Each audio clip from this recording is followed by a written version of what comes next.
Alam kita memang berbeda, tapi tak jarang aktivitas mereka membuat kita sadar bahwa mereka ada di sekitar kita.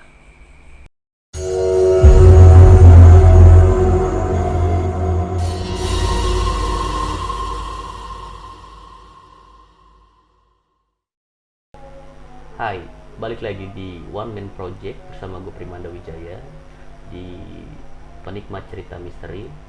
Narasumber kali ini nyokap gue sendiri, masih dalam pembahasan yang sama.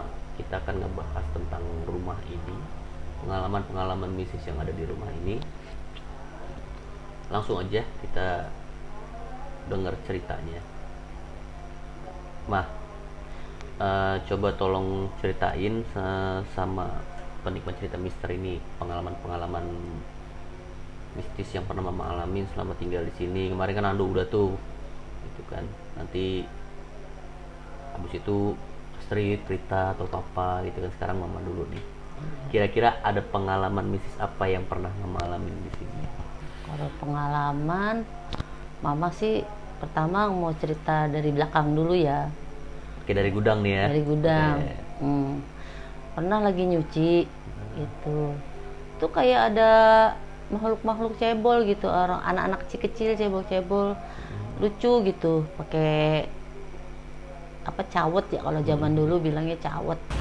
Kalau zaman sekarang kan celana dalam lah gitu. Ini kayak tuyul, kayak apa gitu. Dia kayak ngegodain, joget-joget apa gitu. Cuman karena mama udah nggak takut lah gitu, nggak, jangan ganggu, gue lagi nyuci gitu. Terus ya dia sih pergi. Terus karena kan mama merasa ngapain gue takut gitu kan. Derajat manusia itu lebih tinggi dari segala makhluk, itu makhluk Allah gitu. Jadi kita harus berani. Itu pengalaman pertama. Itu ada berapa banyak mah? Maksudnya ada satu doang atau Makhluknya banyak, 12 juga ada kali dihitung. yang kecil-kecil gitu? Iya, cebol-cebol joget-joget gitu, serasa nggodain lah gitu, supaya mama takut gitu ya. Mukanya serem gak sih kalau gitu? Iya, kayak apa ya, manusia cebol tuh kayak orang bogel gitu. Tapi mukanya nggak Mukanya sih biasa ya, mukanya kayak muka-muka manusia biasa. manusia biasa. Ada yang bewok, ada yang apa, cuman aneh aja karena kan badannya kecil banget ya gitu. Pala mah biasa gede, cuman badannya kecil banget gitu. Itu pengalaman yang pertama tinggal di sini gitu. Ya, yang kedua tuh ceritanya kan mama lagi tiduran, capek kali ya habis nyuci tuh. Kedua, tiba-tiba ada sosok papa tuh. Ini di hari yang sama atau beda lagi? Waktu yang pertama ini hari yang sama ya. Oh, ini untuk hari yang sama. Nah, mungkin capek kali habis itu tiduran kan, nonton TV. Tiba-tiba ada papa tuh diri di samping lemari gitu, ngajak ngobrol. Karena mama fokus ke TV, jadi mama nggak tahu kapan datangnya tuh papa gitu. Ngobrol tuh ya, ngobrol ngalor ngidul lah, ditanya tentang zaman dulu lah, misalkan mau kemana hari ini atau masak apa atau apa gitu. Nah, tiba-tiba mama pengen buang air kecil. Tar dulu ya pak, aku buang air kecil dulu. Papanya masih ada tuh? Masih ada. Pas masuk ke kamar, lah kok ini papa juga ada di tempat tidur. Ternyata dia lagi tidur. Penasaran kan, pak kamu tadi ke belakang nggak? Enggak. Lah yang di belakang tadi siapa? Nah, habis buang air kecil, lihat kan balik lagi ke belakang, udah nggak ada tuh. Itu dia. Ya itu mama nggak tahu dah tuh siapa, wujud siapa nggak tahu dah gitu. Nah, sosok ini yang termasuk kategori sering menyerupai ya, kayak cerita sebelumnya di season berikutnya. Sebelumnya adik gue juga pernah cerita yang sama. Ada orang mirip kayak bokap gue juga gitu ya. Tapi untungnya nggak ganggu sih ya, maksudnya nggak jahil gitu ya. Dan pengalaman ini juga dirasain juga sama nyokap gue gitu. Terus ya. Nah, udah ya agak lama lah, kira-kira sebulan kemudian gitu. Ada tuh iseng tuh ceritanya, lagi foto-foto ya, mama iseng kan foto, saya kan kebetulan perias, pengen foto nih anak. Nah, kok hasil foto saya mama pertama foto di pelaminan. Kok di pelaminan itu kok fotonya bukan foto anak-anak gitu, tapi foto kayak raja gitu, ganteng, rambutnya panjang, pakaiannya juga pakaian kerajaan gitu. Penasaran kan, anak-anak mama suruh minggir tuh, coba pelaminannya aja yang dipoto, sama gambarnya dia juga gitu. Pas gitu penasaran kan, foto lagi ke ruang tamu, sama ya, gambarnya yang sama. Sama dia juga. Sayang HP saya rusak waktu itu kecebur. Kalau nggak rusak mungkin ada buktinya, bukti ya? itu masih ada gitu, udah pasti masih ada orang. Kalau saya kasih lihat temen-temen tuh ya, teman mama gitu pada kaget, masa sih penampakan, ya lu lihat aja gitu kan, gitu. Itu kejadian yang kira-kira sebulan kemudian. Kan kayak biasanya kan gini ya, suka ada tamu atau temennya lu atau temennya siapa gitu yang main kesini, kadang-kadang kan kita juga suka foto bareng tuh, suka selfie bareng gitu kan.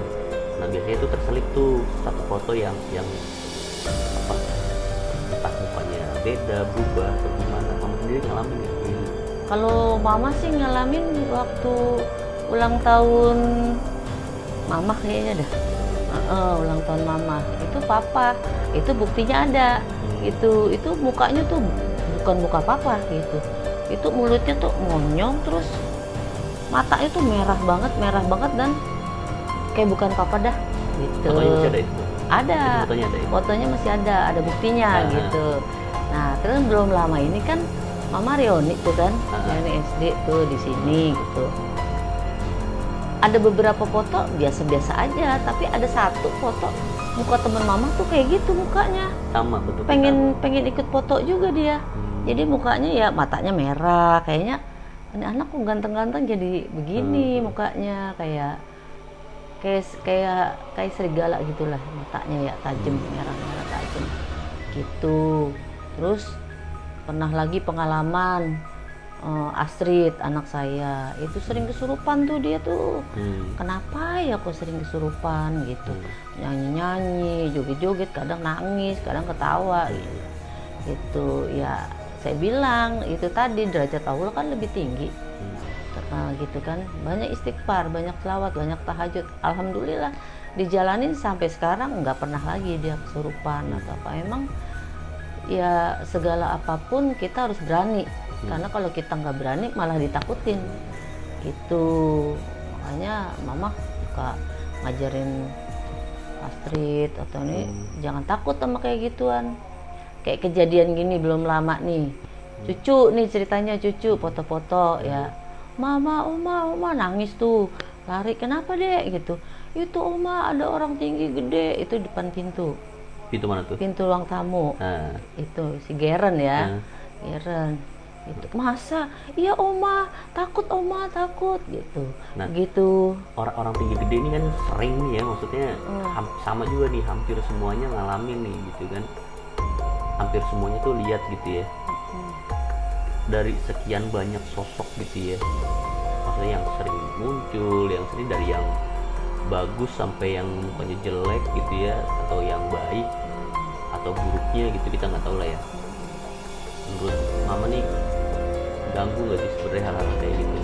Ya kalau untuk itu ya kadang-kadang ganggu juga kan, kita kaget kalau ada sosok gitu kan tiba-tiba terus duk jantung gitu, kaget. Takut. Kan takut sih enggak, cuman kaget gitu kan, tuh mengganggu gitu.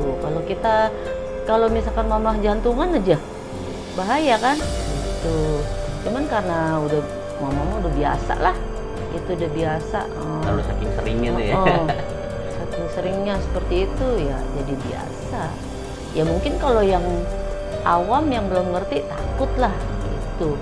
Seperti sosok yang papa itu kan takut dong, masa di sini ada kan, jadi aneh. Kira-kira tuh apa ya gitu? Iya. Maksudnya? Iya, kalau menurut mama mungkin jin ya, jin menyerupai gitu. Cuman kita nggak tahu jin apa gitu. Gitu. Kalau dari ini kan yang keluarga kita alami gitu ya. Kalau dari teman mama atau tetangga atau saudara, ini ada nggak sih yang berkomentar yang sama, atau kayak misalkan, Bu rumahnya serem banget kayak gini-gini, atau sebenarnya kan kalau dilihat biasa sih ya rumah kita nggak serem lah ya, maksudnya Iya. ya rumah pada umumnya gitu. Iya ada sih waktu itu temen main. Kebetulan kan dia kalau manggil mama kan Wi gitu ya. Wi nggak salah rumah lu gitu. Serem amat gitu. Ya menurut lu serem, menurut gua enggak sih. Mau bilang gitu. Perlu dibersihin tuh Wi. Banyak makhluk, dibilang gitu. Waduh, gua bersihinnya nggak ngerti caranya bagaimana gitu. Ada kaitannya nggak sih sama kayak apa ya, kita kan tuh semuanya suka seni ya, maksudnya seni lukis ya. Dan ada beberapa koleksi lukisan di rumah ini yang memang besar gitu ya. Iya. Kayak misalkan, dan kebanyakan lukisan itu sosoknya realis gitu, apa bentuk wajah atau perempuan ya, kebanyakan perempuan ya. Kayak di Iya. ruang tamu tuh ada Iya. lukisan perempuan besar, terus di kamar mama juga ada lukisan 5 bidadari mandi tuh ya, yang itu kan besar juga tuh.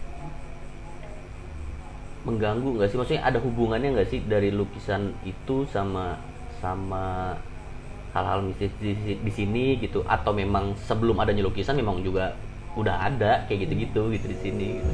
Sebetulnya sebelum ada lukisan juga memang sudah ada. Tapi kalau masalah lukisan itu ya percaya nggak percaya, kalau kita telaah gitu ya tanpa sengaja, coba dilihat deh matanya, itu pasti ngikutin kemana kita pergi gitu. Seolah-olah dia hidup gitu. Cuman saya anggap udahlah gitu. Nanti kalau misalkan mama merhatiin terus jadi takut gitu. Itu yang di ruang tamu ya, itu lukisan lama, emang udah puluhan tahun ya gitu. Itu nah kalau yang di kamar, kalau bidadari mandi, emang kan dia memang tidak, auranya tidak terbuka semua. Emang ada, masih tertutup lah, masih dibilang sopan. Cuman memang itu mengganggunya gini. Kadang-kadang perasaan mama kok itu lukisan kalau mama lagi mau tidur ya. Perasaan biasa aja sama papa gitu, biasa aja. Tiba-tiba kalau masuk kamar ngeliat lukisan itu, terus ilfil sama papa gitu. Jadi hasrat tuh nggak ada, jadi timbulnya sebel. Jadi kadang-kadang suka timbul ribut kecil, walaupun akhirnya terpenuhi ya kebutuhan suami, kan kita dosa ya nggak melayani suami. Ya itu aja yang kayaknya agak mengganggu, sampai saya bilang, Pak kayaknya nih lukisan harus dikasih orang atau dibuang lah gitu. Mau dibuang kemana, mau dikasih kemana ya, ntar kalau temen mama main dah, mama kasih temen, sampai bilang begitu. Tapi kemarin lupa mau ngasih. Terakhir nih mah, dari keluarga ini kira-kira yang selanjutnya bisa menceritakan gitu ya, menceritakan hal mistis pengalaman ini siapa nih, dari Prita, Astrid, atau Papa? Kalau menurut mama Astrid, karena Astrid bisa ngeliat. Astrid ya. Iya, Astrid bisa ngeliat dia. Mau goib kayak gimana dia bisa ngeliat. Cuman tapi memang, kalau Astrid nggak bahaya. enggak, Enggak ya? dia berani, berani asal ini jangan terlalu tegang, jangan terlalu ini, dia siap pasti. Harapannya mah untuk apa, penghuni rumah inilah ibaratnya gitu, maksudnya jangan ganggu atau kayak gimana gitu, yang ingin mama sampaikan sebenarnya seandainya dia ada gitu ya, dan dia mendengarkan gitu ya. Iya, kalau menurut mama sih selama dia mengganggu, selama dia nggak mengganggu keluarga ini nggak masalah, karena makhluk goib itu sama seperti manusia, kehidupan dia juga sama seperti manusia. Yang penting dia tidak mengganggu kita dan kita tidak mengganggu dia gitu, selagi sopan atau gimana gitu ya. Mudah-mudahan sih aman-aman aja. Amin. Aman-aman aja gitu. Penikmat cerita misteri, seperti apa kelanjutan ceritanya di season berikutnya, tetap pantengin terus channel ini. Jangan lupa like, comment, dan subscribe biar gue bisa semakin berkarya untuk menjelaskan cerita-cerita mistis yang ada di konten ini. Thank you.